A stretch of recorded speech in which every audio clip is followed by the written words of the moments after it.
Evangelho de João, capítulo 17, versículos 15 a 18, diz assim: Não rogo que os tire do mundo, mas que os proteja do maligno. Eles não são do mundo, como eu também não sou. Santifica-os na verdade. A tua palavra é a verdade. Assim como me enviaste ao mundo, eu os enviei ao mundo. Eu sou o Pastor Alan e essa é mais uma Quinta Teológica.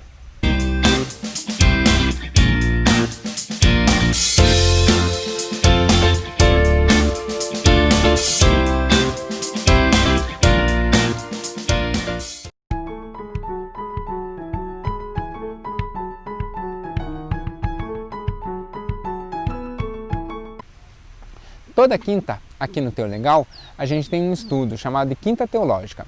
Nele a gente estuda algum postulado teológico, às vezes um trecho das Escrituras, às vezes um tema específico. Mas sempre algo que possa ser útil para o seu dia a dia, algo prático para a sua caminhada cristã e especialmente algo que possa edificar a sua vida e te capacitar a ser útil na sua comunidade de fé. Então, se você tem qualquer dúvida, qualquer sugestão, pode colocar aqui nos comentários. Eu leio todos os comentários que são postados aqui, respondo a grande maioria, alguns eu respondo aqui mesmo, outros eu transformo em uma resposta dentro de alguma quinta, ou transformo até numa quinta inteira sobre o tema, mas você pode escrever aqui que a sua escrita não fica perdida. Do mesmo modo, eu queria te convidar a acompanhar uma outra série que nós temos, chamada Bíblia Explicada. Nela é literalmente isso, eu leio e explico um determinado trecho da Bíblia.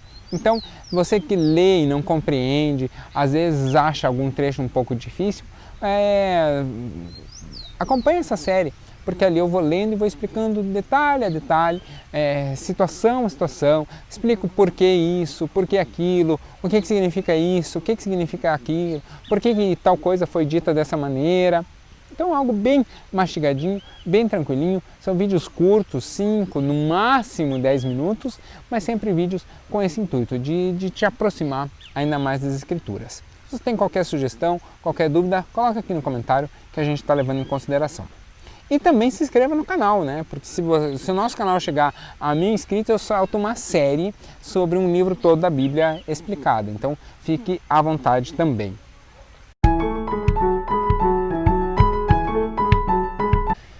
Duas semanas atrás, nós vimos o fruto do Espírito e vimos que são uma série de virtudes. O fruto do Espírito, no singular, é uma série de virtudes que fazem a identidade, trazem as características do cidadão do reino. Então são as características que moldam o cidadão que pertence ao reino dos céus. Vimos também que essas virtudes que pertencem a um único fruto, que são dadas por um único Espírito, são como, no exemplo que é usado aqui no Ocidente, como os gomos de uma laranja, ou como é usado no Oriente, como os grãos de uma romã. Então são pertencentes ao mesmo fruto, mas são distintos entre si. E vimos também, já na semana passada, dons espirituais, né? Dons que estão lá em 1 Coríntios, mas são dons que o Espírito dá, o mesmo Espírito dá a todos. E esses dons são dons que o Espírito dá para o seio da sua comunidade, ou seja, são dons que são usados no interno da comunidade, na tratativa, na somativa, na junção, na conjunção e na interação da igreja, na conjunção e na interação da comunidade de fé. Então são dons que são úteis e aplicáveis no dia a dia da igreja, úteis e aplicáveis no dia a dia da nossa ação como cristãos, né? Na nossa comunidade, dentro da nossa igreja, dentro da nossa unidade e da nossa unicidade, né? E que o Espírito é sempre o mesmo. Mas eu comecei com um trecho do Evangelho de João, com uma fala de Jesus dizendo que ele não nos tiraria desse mundo. Não nos tirar desse mundo significa que nós permanecemos nesse mundo com uma missão.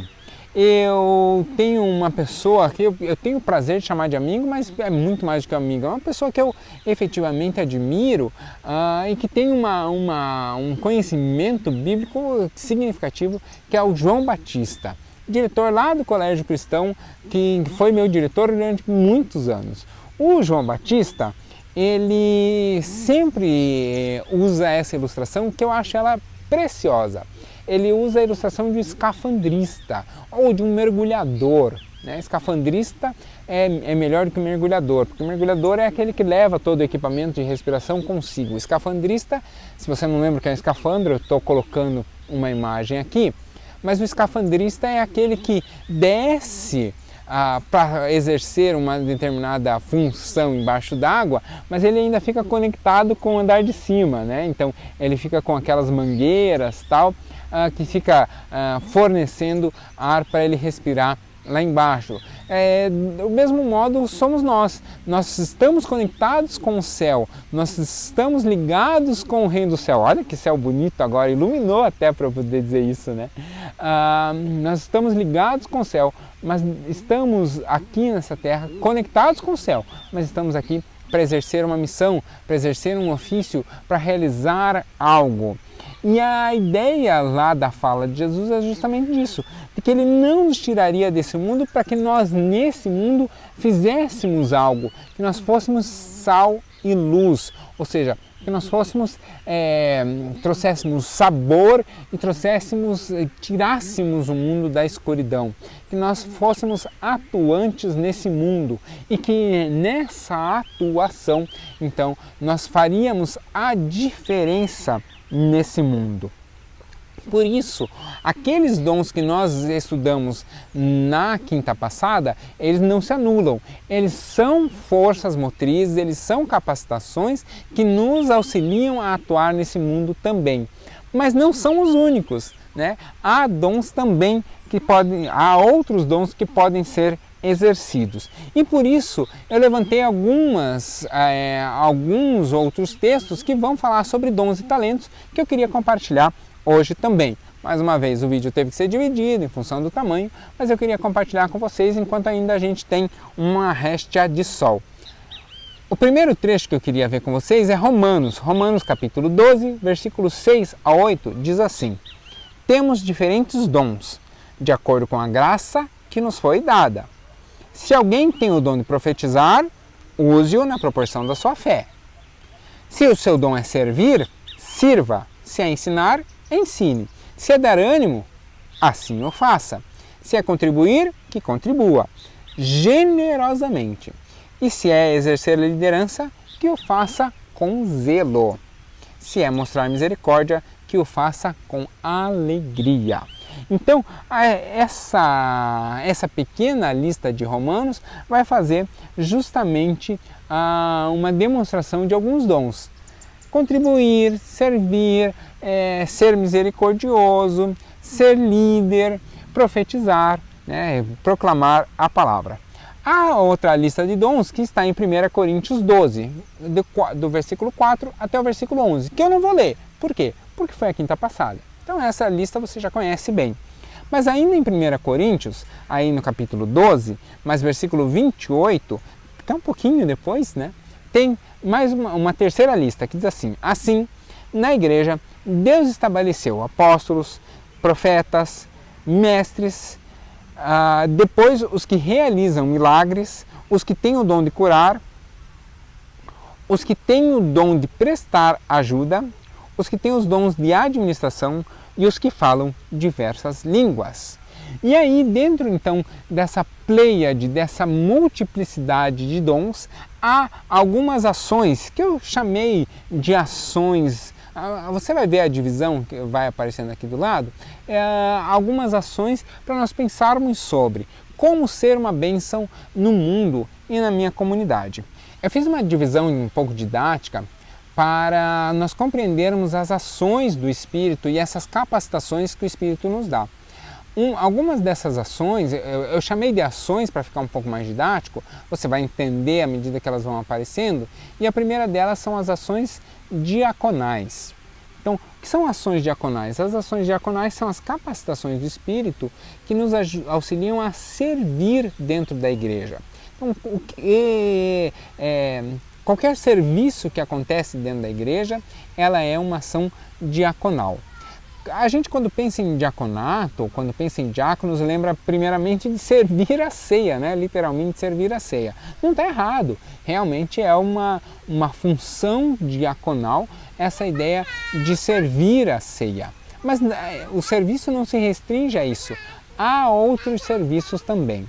A Igreja Batista de Bom Retiro é uma igreja extremamente abençoada, porque nós temos ótimos diáconos, nossos diáconos realmente servem, têm o coração de servo, são pessoas que realmente se doam e que fazem o serviço pela alegria do serviço, não em busca de posições ou de reconhecimento. Nós reconhecemos isso porque eles são dignos de honra, mas não fazem por esse reconhecimento.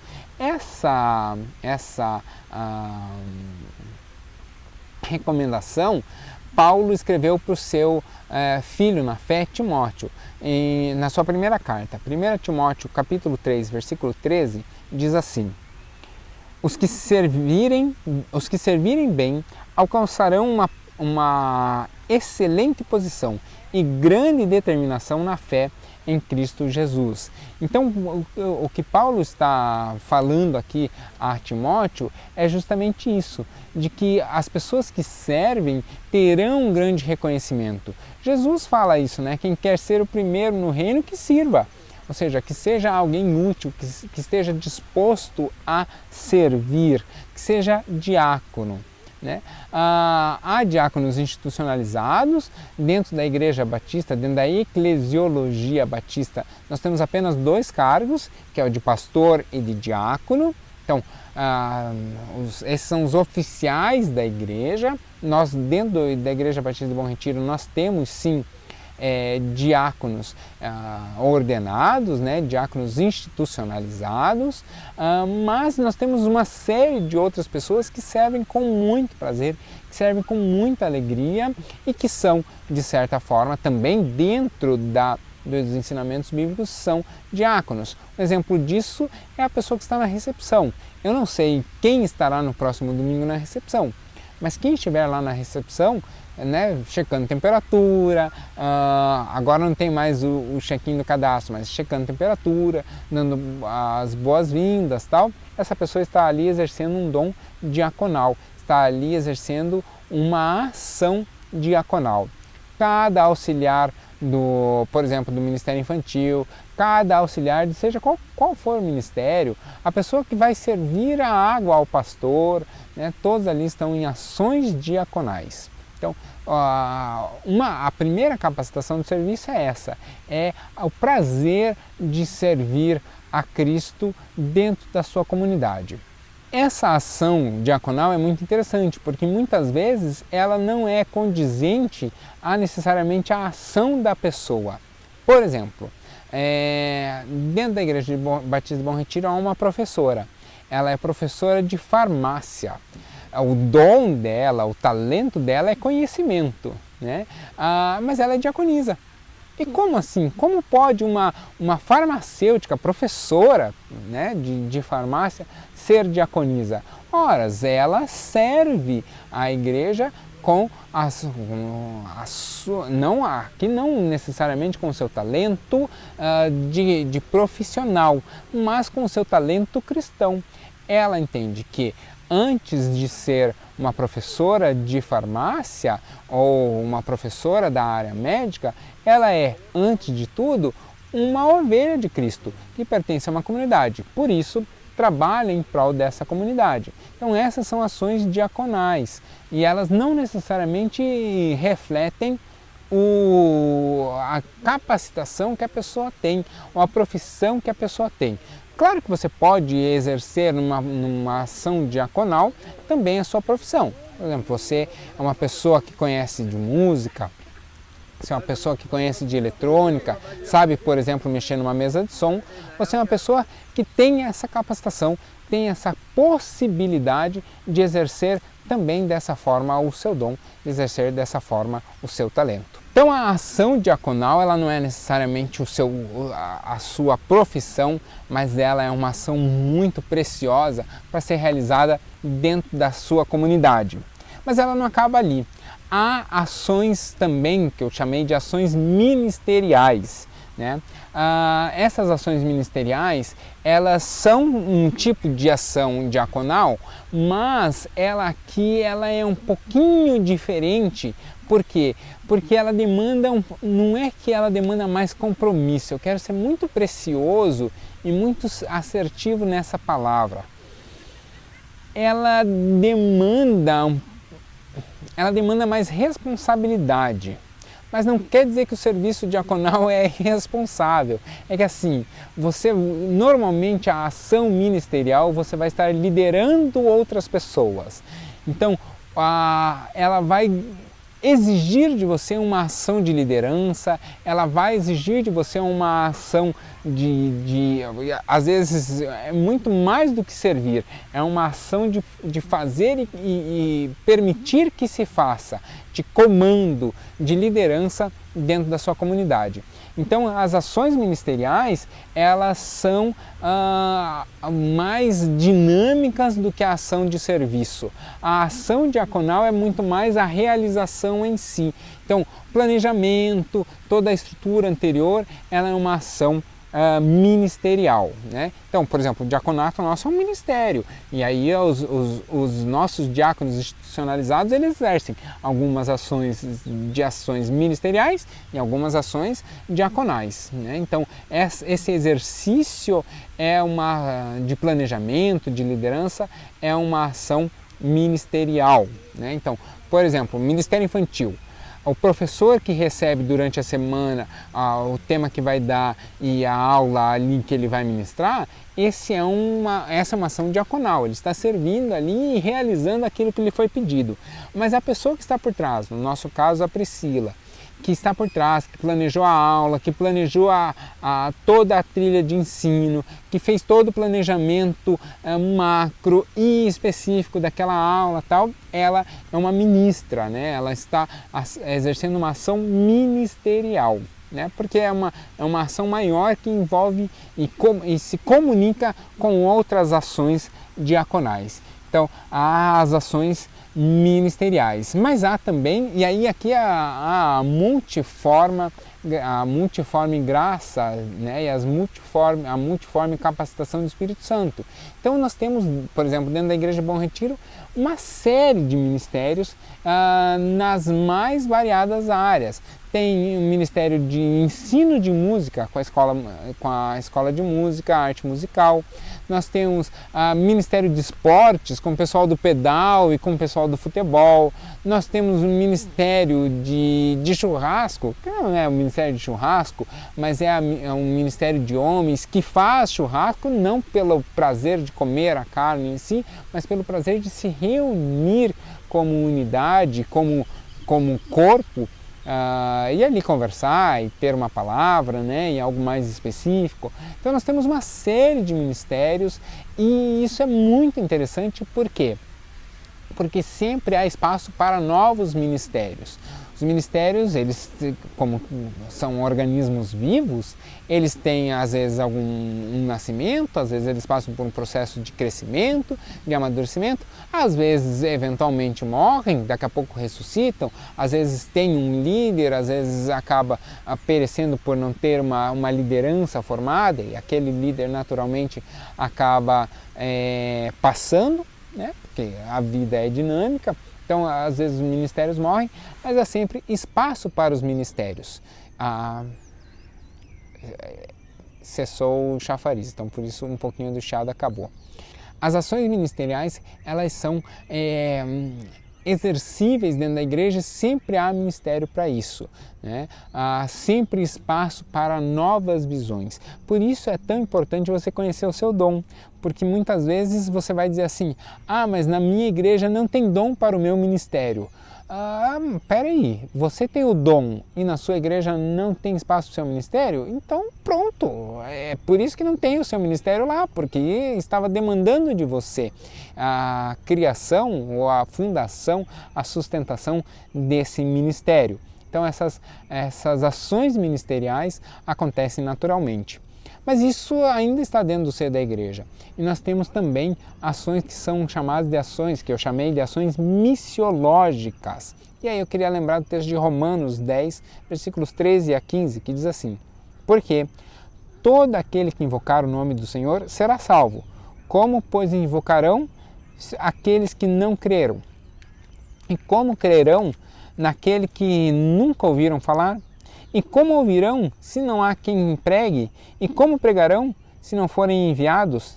Assim como está escrito, quão formosos são os pés do que anunciam coisas novas, ou boas coisas, ou que anunciam o Evangelho.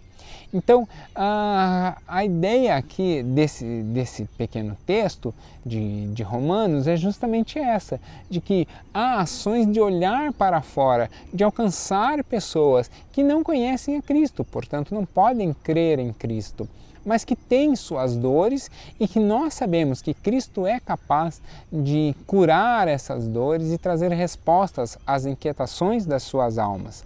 Então essas ações missiológicas é o olhar para fora e conquistar pessoas, que pode ser em outras nações do mundo, mas pode ser aí no condomínio que você mora, na quadra que você mora, no mercadinho que você frequenta, pode ser no seu ambiente de atuação também. E há ainda uma ação muito importante, que lá o texto de Romanos já dá uma ideia. Ele fala assim, como pregarão se não forem enviados? Para serem enviados é preciso uma capacitação, é preciso que seja feito um suporte a essas pessoas. 2 Coríntios, capítulo 9, versículos 7 a 9 diz assim, cada um dê conforme determinou o seu coração, não com pesar ou por obrigação, pois Deus ama quem dá com alegria. E Deus é poderoso para fazer que lhe seja acrescentada toda a graça, para que em todas as coisas, em todo o tempo, tendo tudo o que é necessário, vocês transbordem em toda boa obra. Como está escrito, distribuiu, deu os seus bens aos necessitados, a sua justiça dura para sempre. Essa ideia aqui de sustento é justamente a do cuidado missionário, é o cuidado de atender às necessidades das pessoas, cuidar para atender às necessidades das pessoas que dispõem a sua vida a cuidar dos outros, a cuidar do Evangelho e a propagar o Evangelho na vida daqueles que desconhecem. Então, no texto anterior nós vimos que ele remetia a pessoas que iam a determinados lugares para pregar as boas novas. Mas essas pessoas lá vão exercer, às vezes vão ter a graça de poder exercer a sua profissão, tal, mas às vezes vão demandar do sustento. Nós vemos várias vezes cartas de Paulo agradecendo aos seus mantenedores missionários. A ideia de manter missões, de enviar sustento a missões, é justamente essa linha, de que nós que temos a capacidade financeira, aqueles que têm a capacidade financeira, seja no campo da moedinha, nós voluntariamente, com alegria, participamos da obra. E mais ainda, quando um missionário está lá longe pregando o Evangelho, ou quando um missionário está atingindo alguém que nós ainda não atingimos, pregando o Evangelho, em que nós colaboramos com o sustento desse missionário, nós estamos realizando a obra missionária também. Nós estamos sendo bênção na vida dessa pessoa que está propagando o Evangelho, mas também dessa pessoa que está sendo atingida. Nós estamos, de certo modo, resgatando essa pessoa do inferno, estamos saqueando o inferno, tirando de lá uma pessoa que estava condenada. Estamos trazendo vida nova a outras pessoas. Por isso a contribuição é tão importante.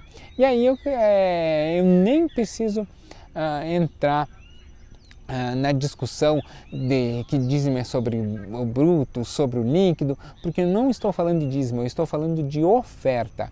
Oferta é justamente algo além do dízimo, separado do dízimo, não tem vinculação com o dízimo. O dízimo é uma outra doutrina, outro dia a gente trata de dízimo. Eu estou falando de oferta, aquilo que você dá além do seu dízimo. Essa que pode ser direcionada ou não, mas é esse dinheiro extra, não necessariamente recorrente, há pessoas que o fazem de modo recorrente, outras não, mas é essa oferta que você dá para a propagação do reino.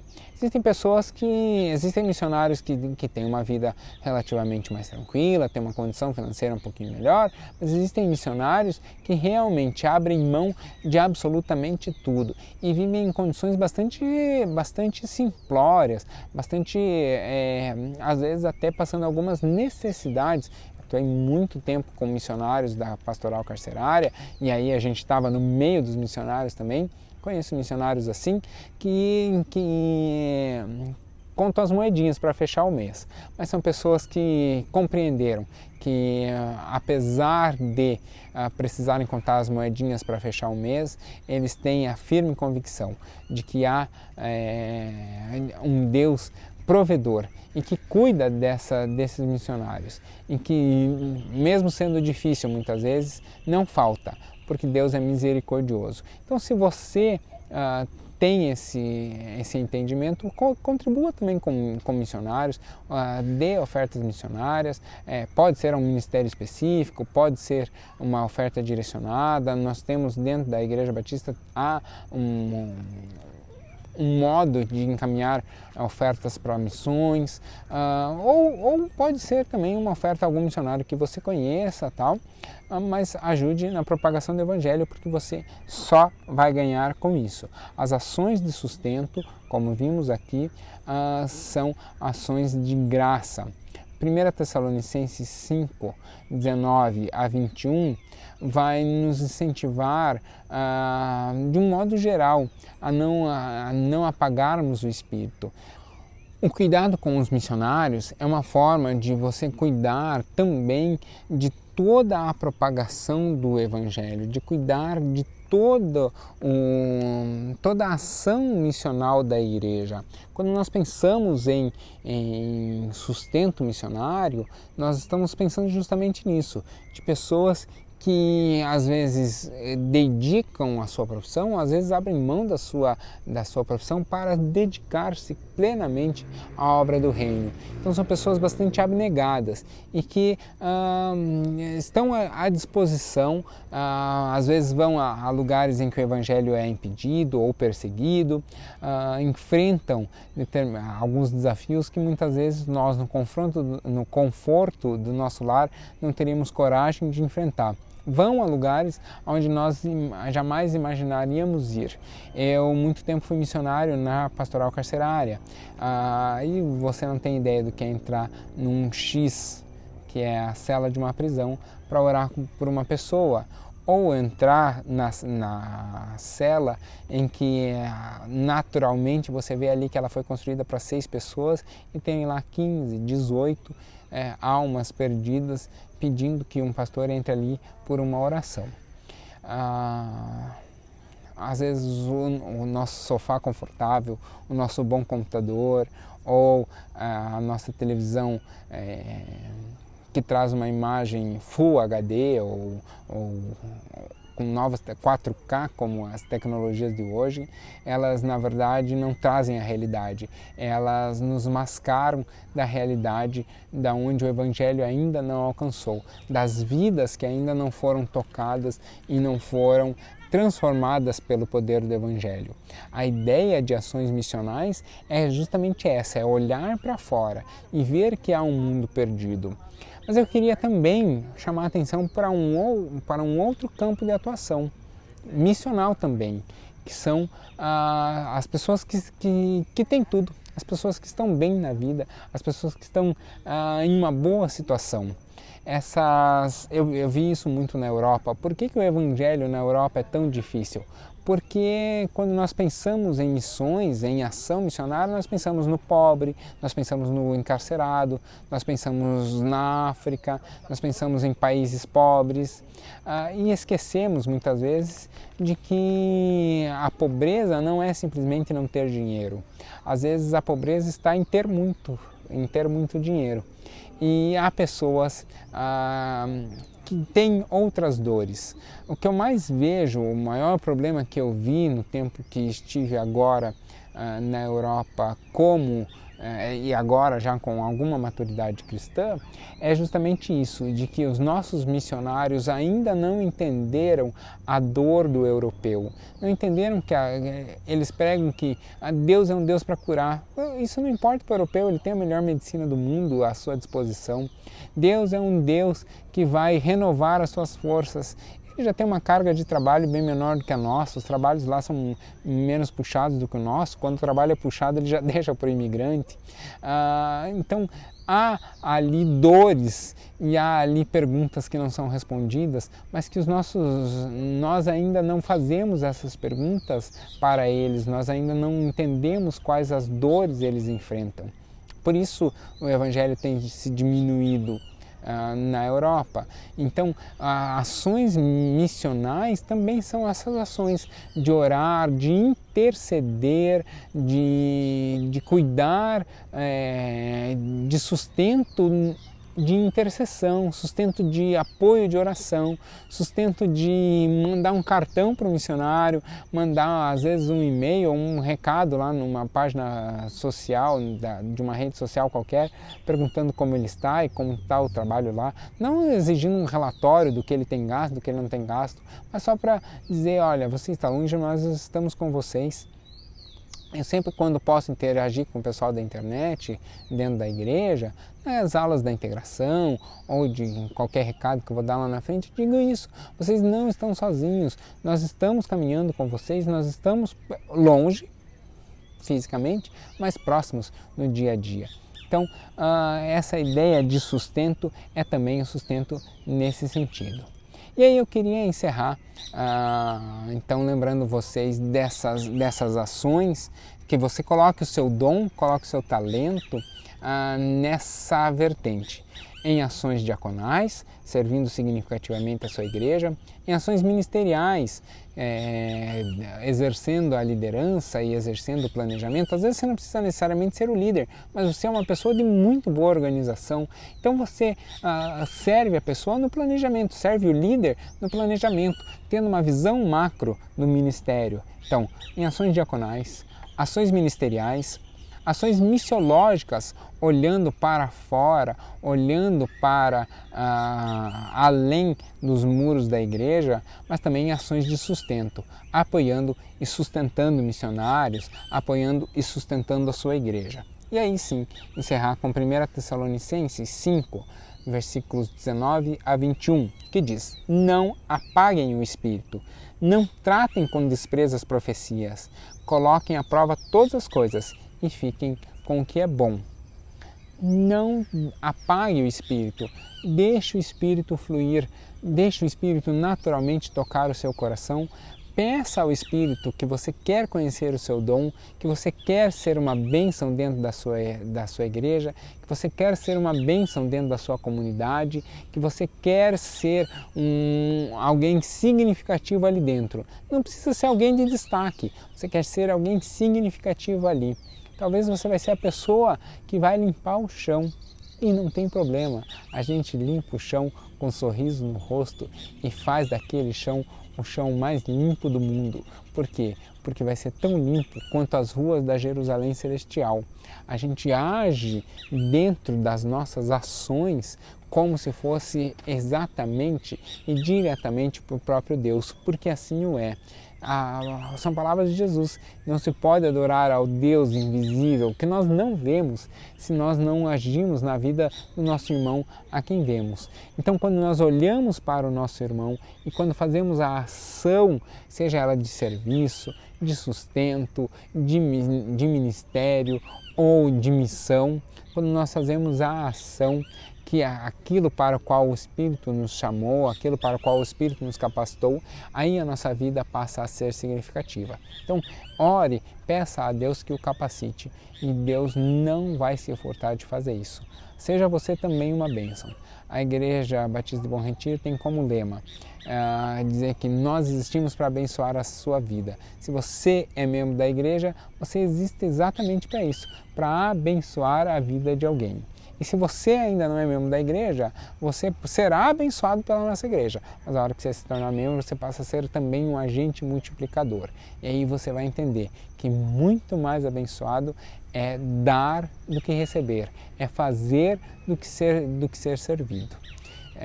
Que Deus possa te capacitar, te dar coragem, te dar ousadia de realizar aquilo que Ele quer para a sua vida. Deus abençoe. Eu sou o Pastor Alan e eu queria encerrar orando, pedindo justamente isso para Deus. Senhor Deus, que o nosso coração possa ser esquadrinhado e toda a avareza, toda a individualidade possa ser retirada. Que o nosso coração nesse instante seja limpo e que seja renovada a nossa mente e o nosso coração. Que nós possamos nos doar ao Senhor, nos doar à sua igreja e possamos ser agentes transformadores, possamos ser alguém de bênção, tanto na nossa comunidade de fé, quanto na vida das pessoas que interagem conosco. Eu abençoo a vida de cada um que assiste o nosso estudo, para que eles possam realmente ser capacitados na força do Espírito Santo. Abençoa também a minha vida, de tal modo que eu possa entrar com muita reverência, com muito respeito na casa das pessoas, mas trazer ali palavras que vão motivá-las a serem agentes transformadores e agentes propagadores do reino. É o que eu te peço e já agradeço. Em nome de Jesus. Amém. Muito obrigado pelo estudo até aqui. Compartilhe esse estudo com alguém, seja bênção na vida de alguém e que Deus te abençoe. Tchau, tchau.